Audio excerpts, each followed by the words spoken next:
All right, everybody. Hello and happy Wednesday. I am live with Lisa Reid, and she is with Get Speaking Gigs Now. And Lisa, tell us a little bit about you and your business. Well, thank you, Meghan, for having me on the show. I'm the founder of Get Speaking Gigs Now, and after booking a few hundred presentations and booking and delivering them, I kept getting questions from different speakers, and they would say, how are you doing this? How did you, like I think I booked 83 presentations my first year, and I didn't know what I was doing. So I was like, I guess there is something going on here that would be really helpful for their speakers. So I help them learn how to get booked, stay booked, and then like attract their clients through speaking. And that way they have a system they can use for the rest of their career, however they want to use speaking, whether they change expertise or move away to another state or move to virtual, how do they use speaking to attract their clients? And so that's what I help people with. And I think it's very relevant right now because we're all doing so many Zoom calls, right? And although I'm not a speaker, I do interviews and I do a lot of videos. So I think it's really helpful even for people that are doing Zoom calls just with like clients or with their company, just on how to have a better presence on Zoom and on video and speaking. Absolutely. And there's, I know there's a lot of stylists out there who are giving like style tips and things like that. Of course, you want to, just like you would go to anything in person, you still want to be presentable professionally. So I think that's a given. But in terms of Zoom land and really being, facing possible clients or prospects or professional colleagues, one of the things that I had done was to get a green screen. So I'm using a virtual background.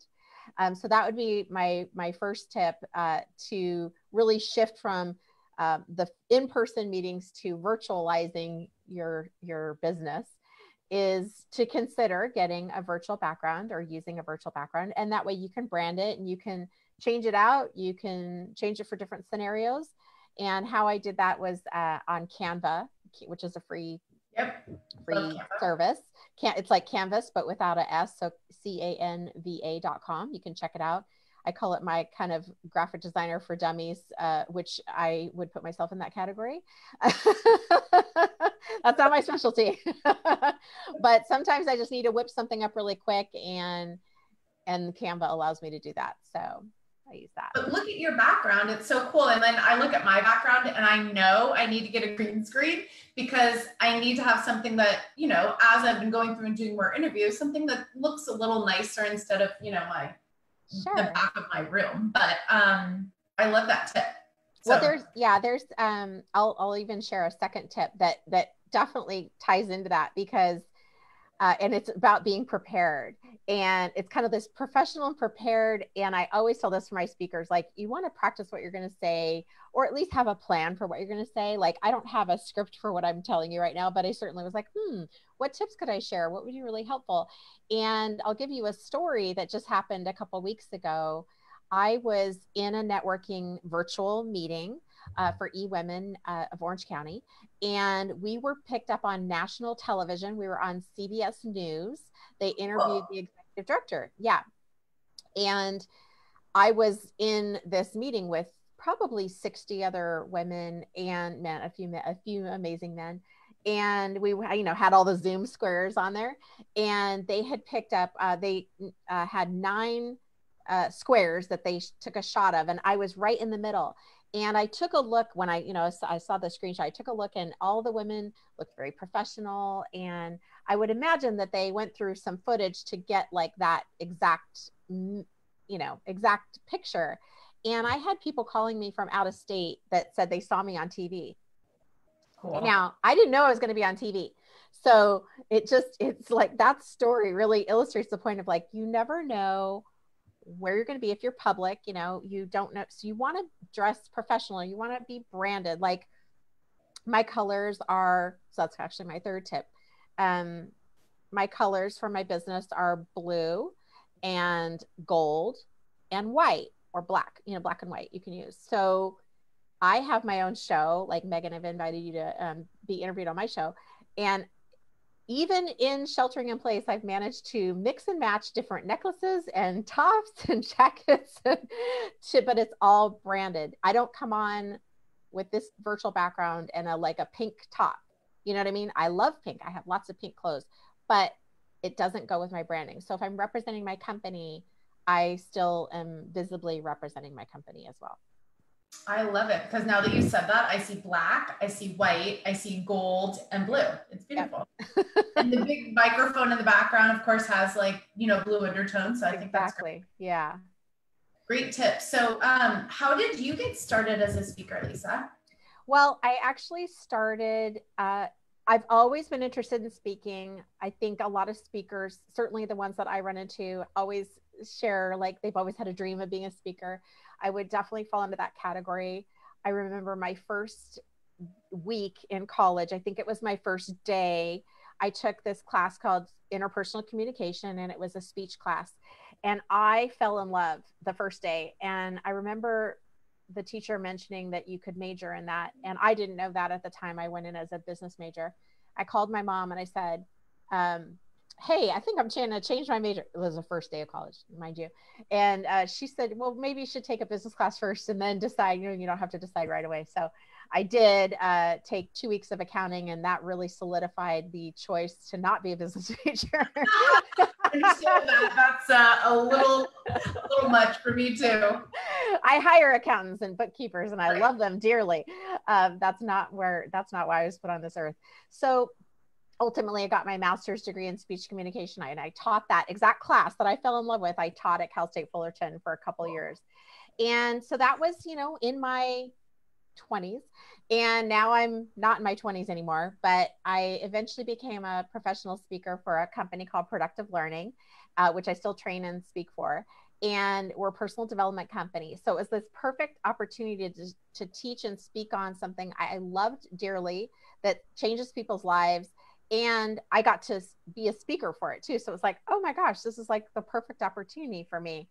And that started, it kind of re-engaged all the stuff that I had learned in college and that interest that I had in speech and teaching people and helping others. And that's why I ended up coaching other speakers. I thought, well, I know how to break this down. When they're saying, how did you get those results? I literally had to think back and go like, how would I teach someone to do what I've done to get these results? And it's really like creating a class. It's like, okay, well, there's step 1, 2, 3, and how do you guide someone through that? Cool. And so with your expertise and having done this for a while, what's your number one secret for getting booked as a speaker and staying booked as a speaker, especially, right now with everything that's been going on? Absolutely. And that's a great question. It really, to me, I say this and I know people hear it and maybe they don't realize how powerful this is because it's going to take a little bit of effort. But the best way that I have found to stay booked is through my relationships with other speakers. And I am the founder of the OC Speakers Network. So, if you're a speaker out there, come and hang out with us. You can go to ocspeakersnetwork.com or find us on Meetup. But it's not just hanging out with any speakers. You're finding what I call your speaker soulmate. You're finding someone who you would trust, that they trust you, that you feel really confident referring, and vice versa. You're kind of the peanut butter and jelly to each other's services, like, real estate and mortgage are sort of peanut butter jelly. And that alone, like one relationship that I have that I value very highly has helped generate 30% of my 500 talks. That's a lot. And that's a minimizing any cold calling that I need to do, right? It's like the red carpet's getting rolled out. So that's one of the things that I'll teach in my Get Speaking Gigs Now Academy is how do you find your speaker soulmate? How do you nourish that relationship so that you can have those results as well, for the purpose of making it easier for you to be a speaker. Speakers don't come to me because they're dying to do some cold calling and begging people to get on their stages. No. Speakers all pretty much want the same thing. They want to be out on the stage speaking, and all the stuff to get there and all that is really kind of secondary. That's not the hit that you get. The hit you get is like when you get to share your expertise and you get to, see people benefit from your own experiences and services and stuff like that. So I really like to make that easy. Like, how can we make this fun? How can we make it easy so that you can get on stages? And that's what I use too, because I don't like cold calling either. Yeah, neither do I. And I think most people don't. There's a couple of people out there that do, but most people some people I know in real estate, there's some people and, they pay and they get numbers and they make calls. And I've tried it. It doesn't work with my personality as well. Like, I'm so much more of a relationship type person. And I like to share the expertise that I have. And I like to share other people's expertise, which is why, I'm doing this, because this is fun for me. And I learn and I get better at small things. And I know, I can't remember what book I was reading, but it's like, if you just do like a 1% improvement or increase in your talent, like tiny habits, was it tiny habits? Yes. Over time, it increases how much better you get, right? So just that tiny little 1% each time. So, you were speaking about getting clients, and I know, speakers and coaches, like, of course, they like to speak, but they're looking to get more clients so that they can speak more and they can help more people. Exactly. So, what kind of strategies do you have on helping these people that you helping these speakers and these coaches to get more clients? Well, one of the things that we start with is what I call get your talk ready to rock. And that means you and I work together to finalize a talk that is describable easily and consumably, and has a pretty snazzy title that you feel really excited about, and that it leads your audience somewhere that you want them to go. And I have found that when you're doing that on your own and you're trying to create a talk on your own, there's some mistakes that typically happen. Okay. You try to shove too much content in there. You worry about it being perfect, so you keep working on it, and it never gets done. Yeah. It sounds kind of cliche and kind of ho-hum, even though it's true, like your stuff is true. It doesn't, it's like trying to play it safe. Whereas where people are going to be attracted to you when you really, instead of trying to please everybody, no, you're like, show who you are, show what's important to you, show your style. And the people who are resonating with you are going to find you. Like, I tend to attract really heart-centered, strong, intelligent women. Like, they just come to me. Like, I don't have anywhere on there that I only work with strong, intelligent, heart-centered women. I don't have that written down, but it just seems to come to me because they appreciate my direct but compassionate style. Like, no, you're getting off track. Let's get back here. What is it that you're wanting to do? How? And I'm also intuitively listening and trying to put myself in their shoes so that I know that they're fully in alignment with what they're going to ask for. Because, like, if I, Meghan, if, say you created a talk, you and I created a talk, and I said, okay, I want you to offer this at the end, or here's where how you're going to monetize it. And if there's any resistance in you about that, or hesitation or doubt, or like, I don't know if this is going to work, it's too much, it's too little, it just doesn't fit right, you're not going to offer it on stage. You won't. You'll forget. You'll run out of time. It'll go out of your mind. You'll make something up on the whatever. So we have to make sure. So that's part of what I'm listening for. Is like, I want to make sure that you are 100% on board with what your message is and where you're leading your clients. And that's different for everybody. So it's nice to have someone basically in your corner. It's kind of like Rocky, he's got, the coach. Like, you got to have someone in your corner who's going to help you win that fight.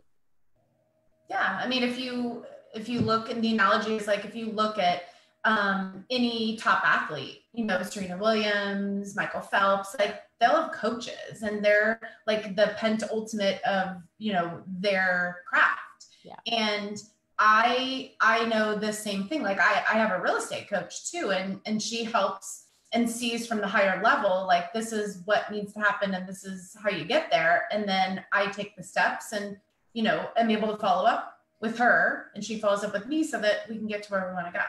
Yeah, there's something so powerful for certain people in that accountability thing. Like, absolutely. You may be able to do the things that she says you guys agree on the phone. Like, okay, I'm going to do whatever, how many calls, or create this campaign, or whatever it is. It's not that you couldn't do it on your own necessarily, but the safety and the security of having someone to check in and say like, okay, I was thinking about this idea. Like, what do you think? Like someone who's had experience in what you're done and had success in what you're trying to achieve. And then it settles the mind, because the mind is wondering like, what if this doesn't work? What if I do all this hard work and it's not going to pay off? What if I? And so working with someone can help you calm that down. You know what? Yes, you're on the right track. And a lot of times what I'm helping people do is monetize their speaking. That's actually something we tend to spend a majority of our time on if needed, because what I find is that speakers tend to really lowball their services and their value. Not everyone, obviously, we're all at different stages, but I'm also there to say, no, I want you to put a stake in the ground. What you have is very valuable. Think of all the people's lives that you've changed and who you've been able to help, and put a price on that. Like, I want you to be able to, really own your value, own your worth, so that you feel comfortable. So we start to keep pushing like, yes, we're going to give you an offer that you're comfortable with, but I'm also going to keep like pushing that along so that you can monetize to where it fits for you too. So yeah, and especially if that's your career and that's what you want to do. I mean, that's the most important thing, that you can make a living doing it while you're having fun. Absolutely. Yeah. Oh yeah. 100%. So tell us where people could find you. So if people are looking to improve, their speaking, or if they're looking to start a gig speaking and want to get paid, or just if they want to get better with their Zoom calls. I know you threw out a couple things, but tell us the easiest ways for people to find you. You can go directly to getspeakinggigsnow.com. Okay. There's a couple of goodies there that you'll get access to. You can go right on there and get the 5 top tips to get speaking gigs now. And that will give you some great content and some ideas. Just, I thought of like, okay, what are the 5 top tips I can share with you that'll really make an impact? And that's complimentary as well. And then if you're like, you know what, I want those tips, but I think now, like if I was waiting for a sign and this is it, like I got to been talking about speaking for so long and dreaming about it, and thinking about it, and dreaming and thinking and hoping and wishing and praying and all that stuff. Then, but you're ready to like make a move, light the fire, strike the match. Then go ahead to getspeakinggigsnow.com/chat, or there's also a button just right on the website, and set up a speaker strategy session with me. Okay. And I want to hear what are you envisioning for yourself? What are your obstacles that are getting in your way? And how can I support you in getting towards where you want to go as a speaker? So we'll just see how we like each other and see if we're a fit to work together. And if so, I'll invite you to join our academy. Okay, cool. And so the academy is, spending time with you. Are there also like, links and articles and things that people can read and learn more about speaking? Move the table there. On the academy, I have 3, I don't want to get too into the weeds, but there's 3 levels. Okay. And somebody, if you want to do more of a do-it-yourself type of a model, there's a level for that. And then there's also one that involves some coaching with like all of that content plus some coaching with me. I find that to be kind of like how you're working with your real estate coach. It's not like you don't know how to sell real estate. Obviously you do, but it's like, I want to get better. I want to, reach my potential. I want to get to these certain goals. So how do I keep moving forward? And you want to make sure you're kind of being in check and doing when we're entrepreneurs, we can be the best and worst boss and the best and worst employee, right? Like you can work the hardest, but you can also avoid the things that you don't want to do. So when you have a coach, it's like, oh, okay, I got to do what I say I'm going to do. And that makes a big difference. Absolutely. Cool. Well, it sounds like you have some good options, and thank you for sharing your information with us and sharing a little bit about your business. Thank you. I know it's going to be helpful for quite a few people out there. And I know that there's going to be quite a few people checking out your website and reaching out to you to get better at speaking. Oh yeah. Well, I welcome it. And thank you so much for having me. And I appreciate your time so much too. Yeah. Thank you so much. And I'm looking forward to getting on your show. So I'm going to get back. Yeah. Cool. Yeah. All right. Well, thank you, Lisa Reid with GetSpeakingGigsNow.com, and have a great rest of your week. And I'll look forward to talking to you offline later. Bye.